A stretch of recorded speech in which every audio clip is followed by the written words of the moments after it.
तो last part में Belmont ने जिरन से ये रिक्वेस्ट किया था कि वो अपनी शक्तियों का इस्तेमाल करे यूनिवर्सेस का खात्मा करने के लिए, ताकि जेनो को और ग्रैंड प्रिस्ट को समझ जाए कि फैमिली को उजाड़ना कितनी बुरी चीज़ होती है। अब उसके आगे लेकिन क्या तुम्हें पता है कि मैंने एक नई सीरीज़ भी स्टार्ट करी हुई है जो कि है इस चीज़ के ऊपर कि क्या होता अगर Goku king of all Sen बन जाता, जिसे अगर तुम्हें देखना है तो तुम मेरे दूसरे चैनल में जाकर के देख सकते हो, जिसका लिंक मैंने डिस्क्रिप्शन में दे दिया है।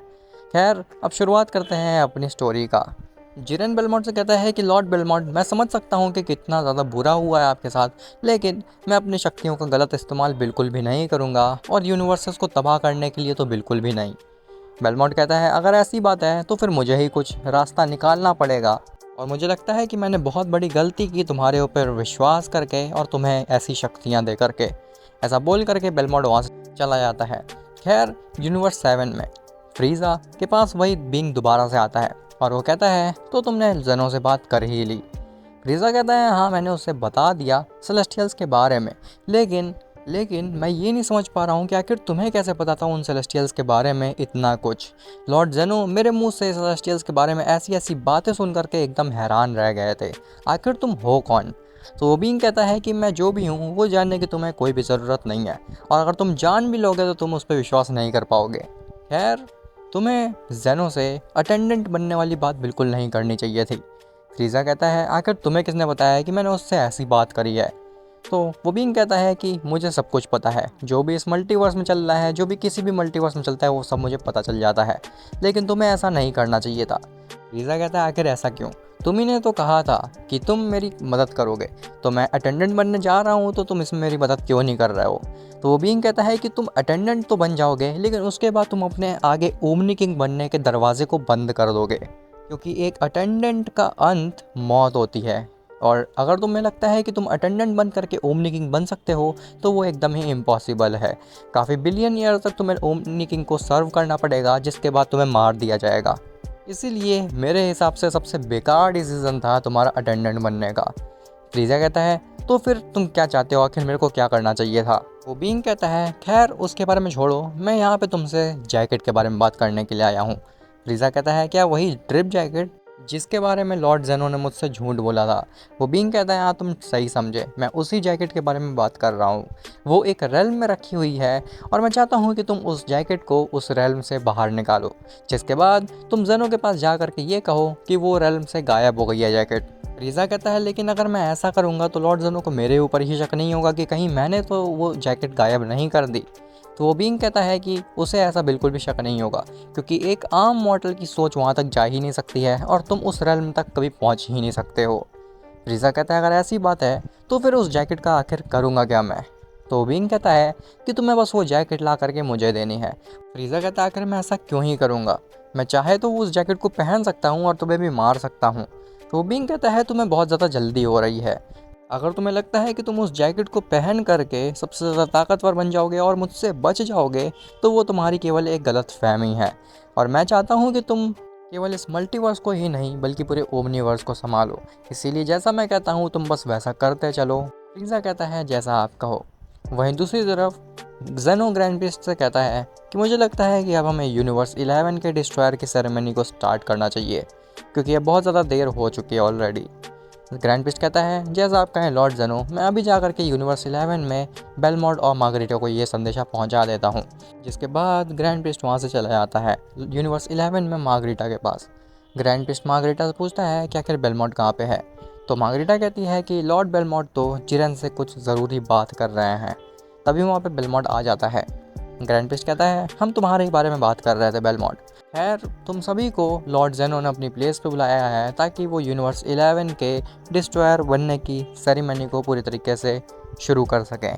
बेलमोंट कहता है जैसा आप कहें लॉर्ड ग्रैंड प्रिस्ट, हम बहुत जल्दी वहाँ पहुँचते हैं। ऐसा बोल करके ग्रैंड प्रिस्ट वहाँ से गायब हो जाता है। कुछ ही देर में बेलमोंट, मार्गरीटा और प्राइड ट्रूपर्स पहुँचते हैं जेनो की प्लेस पे, जहाँ पे बाकी यूनिवर्सेस के डिस्ट्रॉयर्स और एंजल्स भी होते हैं। जेनो कहता है कि बेलमोंट और जिरेन, तुम जल्दी से ग्रैंड प्रीस्ट के पास आओ। और जैसे ही बेलमोंड और जिरेन ग्रैंड प्रीस्ट के पास आते हैं, ग्रैंड प्रीस्ट बेलमोंड के अंदर से सारी गॉडली पावर्स को बेलमोंड के अंदर से एब्जॉर्ब कर लेता है, जिसके बाद बेलमोंड एक आम मॉर्टल रह जाता है। और जैसे ही ग्रैंड प्रीस्ट बेलमोंड के अंदर से वो गॉडली पावर को निकालता है, वैसे ही बेलमोंड ज़मीन में गिर जाता है। और जिसके बाद ग्रैंड प्रीस्ट उस गॉडली पावर को ट्रांसफ़र कर देता है जिरेन के अंदर, जिसके बाद जिरेन काफ़ी ज़्यादा स्ट्रॉन्ग बन जाता है। जिरेन कहता है कि मैं महसूस कर पा रहा हूँ कि आखिर गॉड बनना कितना ज़्यादा पावरफुल होता है। ग्रैंड प्रीस्ट कहता है कि क्या लॉर्ड ज़ेनो, मैं अब बेलमोंड को मार सकता हूँ? तो ज़ेनो कहता है कि नहीं ग्रैंड प्रीस्ट, इसने भले ही एक गलती की है, लेकिन इसने काफ़ी सालों से मुझे सर्व किया है, वो भी बिना किसी प्रॉब्लम के। और वैसे भी मुझे नहीं लगता कि अब बेलमोंड के पास ज़्यादा समय बचा है, तो बेहतर ये होगा कि अगर हम इसे ना मरने दें तो। जिरेन कहता है कि लॉर्ड ज़ेनो, आप आखिर ऐसा नहीं कर सकते हैं।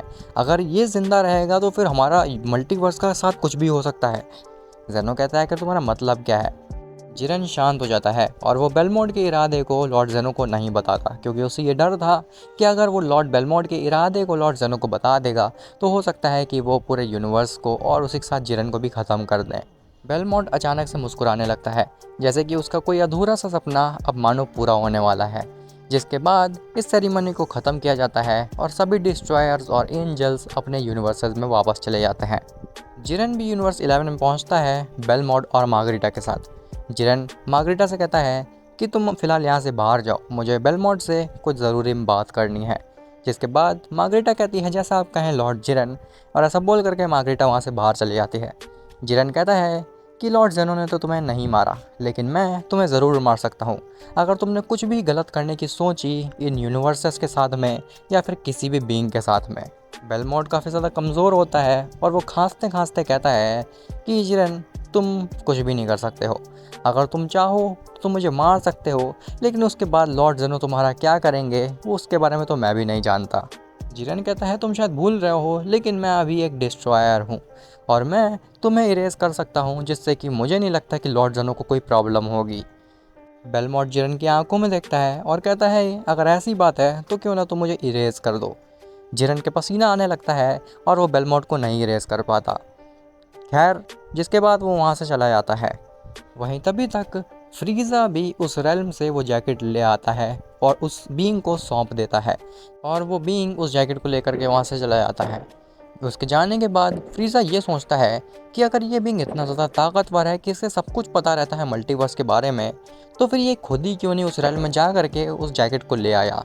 कहीं ऐसा तो नहीं है कि ये मुझे किसी जाल में फंसा रहा है, क्योंकि ना ही अभी तक इस बीइंग ने मुझे अपनी आइडेंटिटी बचाई है और बस मेरे से ये काम कराया जा रहा है। खैर, फ्रीज़ा इस चीज़ को इग्नोर करता है और वो पहुंचता है सुप्रीम काय के पास।